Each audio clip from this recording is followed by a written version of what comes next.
क्या मोटिलिटी बढ़ाना आसान है या नहीं?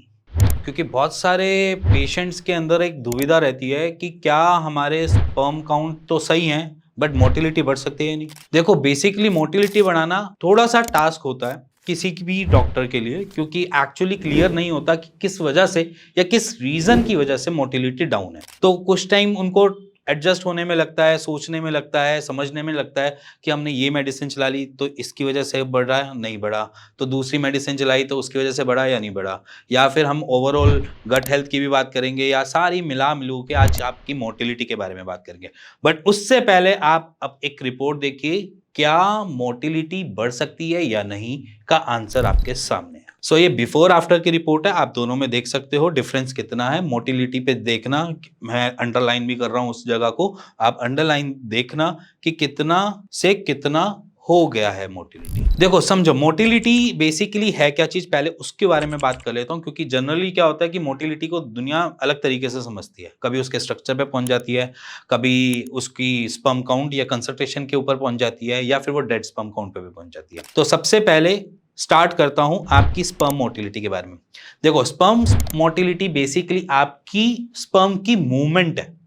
अब वो मूवमेंट क्या होती है, जैसे एक फिश होती है, किसी एक एक्वेरियम में देखा होगा आपने कि वो किस तरीके से चलती है। अब वो उसका चलना या तैरना जो मर्जी समझ लो, वो जो तैर रही है उसी तरीके से हमारे स्पर्म भी तैरते हैं एक लिक्विड पदार्थ में, जो हमारा ही सिस्टम बनाता है या हमारा ही पोस्टेट ग्लैंड बनाता है, जिसको बोल देते हैं हम सीमेन। सीमेन से ही वो ट्रैवल करते हैं, और साथ में वो वेजाइनल के अंदर जो लिक्विड होता है या जो वहां पर फ्लूइड होता है उसके और उनके थ्रू वो ट्रैवल करके पेनिट्रेट करते हैं एग के अंदर। अब क्या होता है बेसिकली, अब उनकी जो चलने का तरीका है वो एक तरीके से मछली की तरह नहीं होता, वो थोड़ा सा डिफरेंट होता है। उनका चलने का तरीका होता है अपनी टेल को घुमाकर, वो इस तरीके से घूमते हैं जैसे कि स्पाइरल मूवमेंट हो। स्पाइरल मूवमेंट माने कि एक जैसे राउंड राउंड राउंड राउंड करके पीछे वाला एरिया घुमाकर वो आगे की तरफ बढ़ रहा होता है। इसी प्रोसेस को ही हम मोटिलिटी कहते हैं।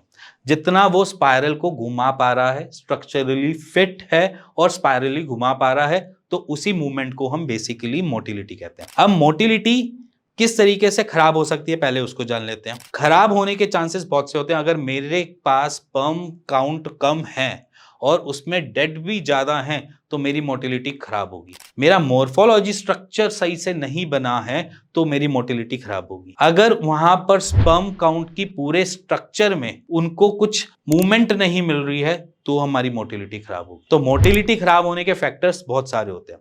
अब मोटिलिटी अगर मान लीजिए कि किस स्टार्ट ऑफ पॉइंट, मतलब जहां से वो स्टार्ट हुआ है वहां से काउंटर करते हैं हमारी स्पर्मेटोजेनेसिस की साइकिल से। स्पर्मेटोजेनेसिस की जो साइकिल होती है वो बेसिकली हमें स्पर्मेटोजोआ प्रोवाइड करके देती है, जिसे हम स्पर्म बोलते हैं। अगर वो स्पर्म सही से बन रहा है, तैयार हो रहा है ठीक से, उसके अंदर पूरी की पूरी एक्टिविटी है, फिजिकली फिट है, सारी चीजें, तो हमारी मोटिलिटी परफेक्ट होगी। और अगर वो स्पर्म की प्रोडक्शन में या स्पर्म की बनाने की मशीन के अंदर ही प्रॉब्लम है तो वो हमें कॉम्प्लिकेशंस देगी। यहां पर क्या हो गया कि मान लीजिए अगर मेरा प्रोडक्शन सही नहीं है तो मेरा प्रोड्यूस हुआ हुआ माल भी सही नहीं है। समझ लो कि आप एक किसी जूते के बनाने वाली या किसी भी ऐसी कंपनी में हो जहां पर एक प्रोसीजर से कोई चीज बनती है, जैसे कि जूता बनता है। जूते के अंदर उसके नीचे सोल लगेगा, उसके ऊपर पतावा लगेगा, उसके ऊपर टॉप का वो लेदर का बनेगा, ये सारी चीजें उसको नेसेसिटी है। अब इन नेसेसिटी में से मान लीजिए कि उसकी प्रोडक्शन लाइन में उसके सोल नहीं थे या उसके पास सिलने वाला धागा नहीं था, तो वहां पर वो आर्टिकल रुक जाएगा।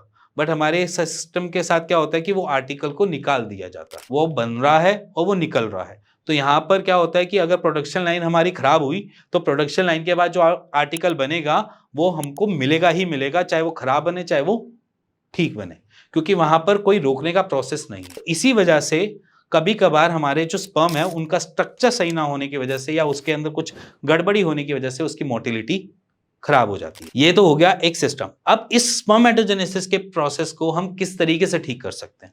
देखो, ये तो मोटिलिटी की बात करी कि ऐसा प्रोसेस होता है, इस तरीके से होता है और ये हमें मिलता है। अब बात करते हैं कि हम उसको कैसे ठीक रख सकते हैं।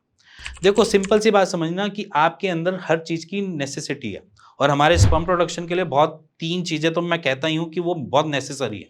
सबसे पहले आपका प्रोटीन, दूसरा आपका सेलेनियम और तीसरा आपका जिंक। ये तीन एक ऐसी चीजें होती हैं जो आप अपने न्यूट्रिशंस फूड से भी गैदर कर सकते हो, आउटसोर्स से कोई मेडिसिन लेकर या सप्लीमेंटेशन लेकर भी कर सकते हो। तो ये चीजें अगर आपकी पूरी हैं तो उसका प्रोसेस सही से मेंटेन रहेगा। मान लीजिए स्पर्मेटोजेनेसिस एक तरीके से जूते बनाने वाली कंपनी है, और जूते बनाने वाली कंपनी में एक मशीन के अंदर लाइट नहीं पहुंच रही, ठीक है, तो वहां पर जिस मशीन में मान लीजिए वो सिर्फ एक सीने वाली मशीन है और उसमें वो काम नहीं कर रही क्योंकि लाइट की वजह से वहां पर वो मशीन डेड पड़ी है।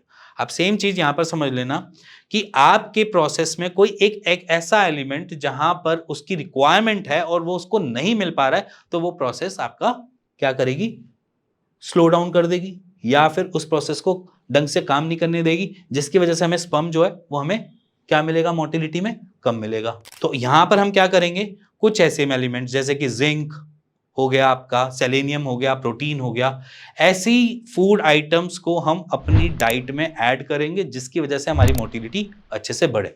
उसकी भी लिस्ट मैं आपके सामने रख रहा हूं, इस स्क्रीन पे ही देख लो, पॉज कर लेना स्क्रीन को और चेक कर लेना। अब इसमें आपने देख लिया होगा कि सेलेनियम वाली चीजें कौन सी हैं, प्रोटीन वाली कौन सी चीजें हैं, और साइड बाय साइड आपकी जिंक की कौन सी चीजें देते हैं। इन फूड आइटम्स को अपनी डेली रूटीन में ऐड कर लो जिससे आपकी मोटिलिटी में बढ़ाव मिले, कम ना मिले। अब रही बात आपकी गट हेल्थ के बारे में, क्योंकि मोस्ट ऑफ द पेशेंट में हमने ये देखा है जहां पर मोटिलिटी डिस्टर्ब होती है उनकी गट हेल्थ भी खराब रहती है। तो गट हेल्थ को हम कैसे सुधार सकते हैं, खुद से पूछ के। कैसे खुद से पूछ के, कुछ क्वेश्चंस हैं जिसको आप नोट डाउन कर लो और शायद इस वीडियो के खत्म होने के बाद आप खुद से पूछ लेना। सबसे पहला क्वेश्चन जो होता है वो ये होता है कि क्या आप खाना खाने के बाद मोशन करने जाना पड़ रहा है, पहला क्वेश्चन। दूसरा क्वेश्चन ये है कि क्या मेरे को जो लेटरिंग आ रही है, जो मेरे को स्टूल पास हो रहा है वो चिपचिपा तो नहीं है, उसमें कोई ब्लैकिश कलर तो नहीं आ रहा। तीसरा कि क्या मोशन करने के बाद आपकी जो मोशन है वो बहुत स्टिकी है जिसकी वजह से वो चिपचिपी रहती है, और कभी मोशन करने के बाद कोई सफेद रंग का या कोई भी जिसे मैं बोलूं कि आंव जैसा कुछ टपकता तो नहीं है बाद में।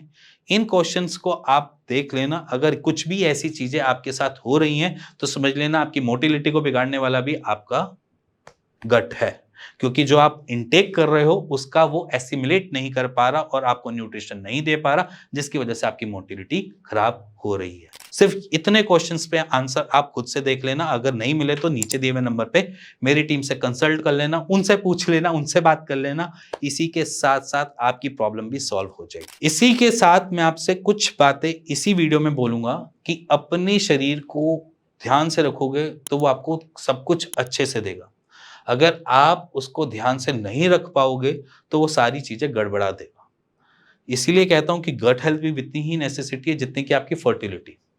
गट हेल्थ को अगर आपने आज इंप्रूव कर लिया तो आपकी फर्टिलिटी अपने आप ही इंप्रूव हो जाएगी, क्योंकि सारी चीजें हमारे शरीर में लगेंगी तो हमारे पेट से ही ना, और अगर मेरा पेट सही होगा तो मेरी एसिमिलेशन अच्छी होगी, अदरवाइज वो दिक्कत देता रहेगा। इसी के साथ अगर आपको ये वीडियो अच्छी लगी हो, पसंद आई हो, तो please like share bell icon दबा दीजिएगा। इसी के साथ मिलेंगे नेक्स्ट वीडियो पे, तब तक के लिए नमस्ते।